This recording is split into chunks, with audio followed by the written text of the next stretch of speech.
Welcome to the Ellen B. Show, starring the marvelous, fabulous, scintillating, and funny Ellen B.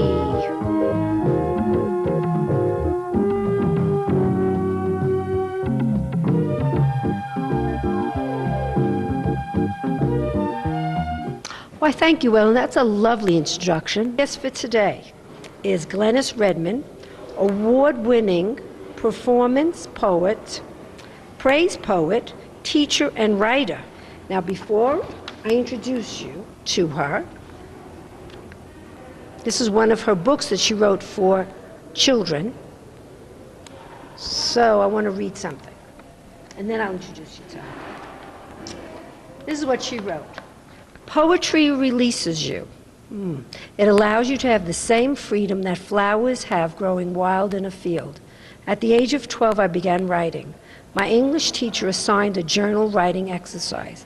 At the end of the 8 weeks, I discovered that poems had presented themselves in my journal.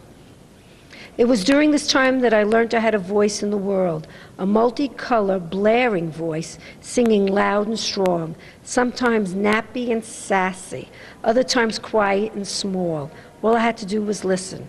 So I spent hours writing my journal, staring out the window, or taking long walks around the block. During this time, I discovered how to pay attention.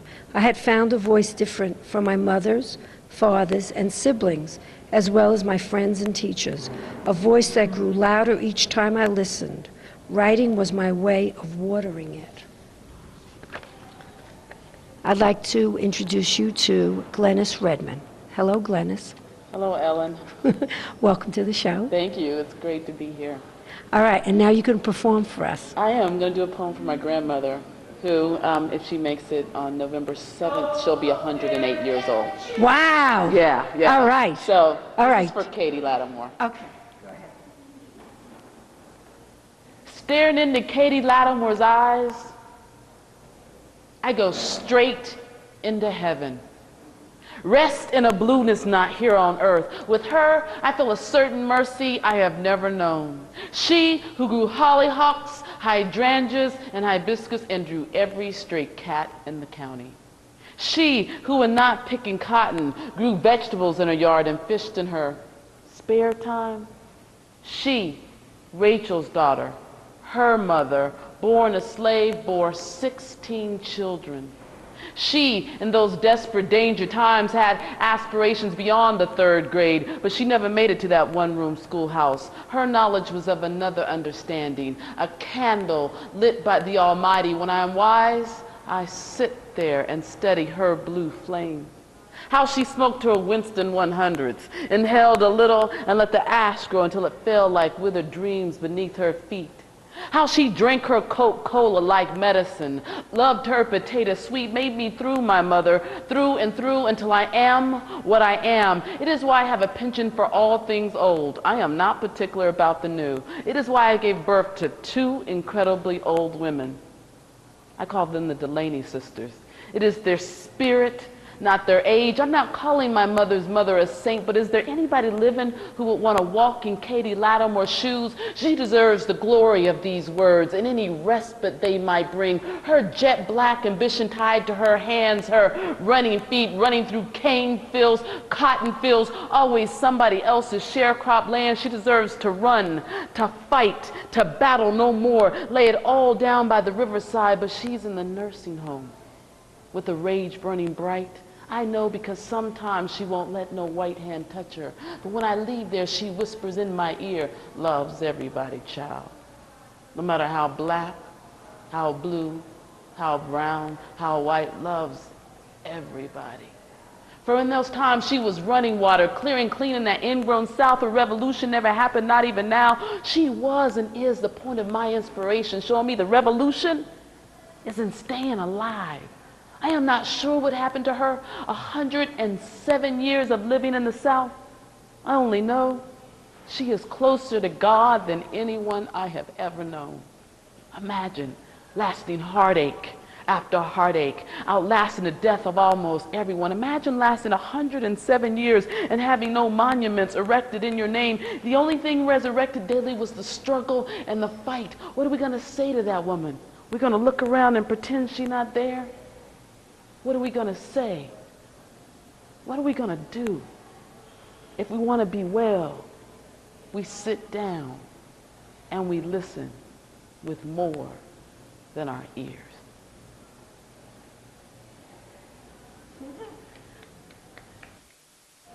Wow. That's for Grandma. And for you too. Wow, that's great. And you're going to perform some more after we talk a little bit. Sure. Okay. You want to talk about your grandma? Sure. Okay. Tell me about her. Katie Lattimore grew up in Lawrence, South Carolina, born in 1901. Wow. Yeah, she was old when I was born. You know, my grandma was always old, but she was always one of these very wise women, and the poem is true. You know, she only had a third-grade education. But, you know, it took me going to college and higher education that I realized that she's really, truly one of the smartest people I've ever known. She's just, you know, she was doing recycling when recycling wasn't cool. You know, just all of those. She's just really close to the earth, no nonsense, you know, very grounded person, you know. Walking contradiction. I mean, you know, so it's not shero worship. It's, you know, I just really, even through the contradictions, her heart made a whole lot of sense to me, you know. You know, she's like smoking a cigarette on one hand, has the Bible in one hand, watching the stories and wrestling and, you know, all of these. And then there's this whole spiritual, African spirituality that is all mingled in that as well. You know, so she was just one of those, you know, people that I looked to start following my walk. When I started following my walk, she was the one I learned a lot from. Okay, so when did you start writing? I was in the 7th grade. I started writing from a journal writing exercise that I did not want to do. But my teacher was adamant that everybody's going to write 15 minutes every day. And I was one of those moaning and groaning because I had a loud mouth, you know, back then and now.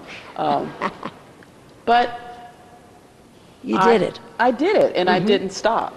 And I haven't stopped, you know. 20 some odd years, probably going into the 30th year, didn't stop, you know. Maybe that's why you didn't want to start.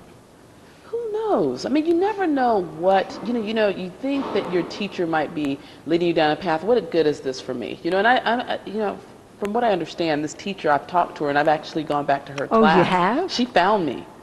She found me, and she moved to Albemarle County and came to my performance and came to my workshop. She said, there has to be only one Glenis Redmond. And I was like, Miss Sargent, you're the person responsible for me writing poetry. And you know what she said to me?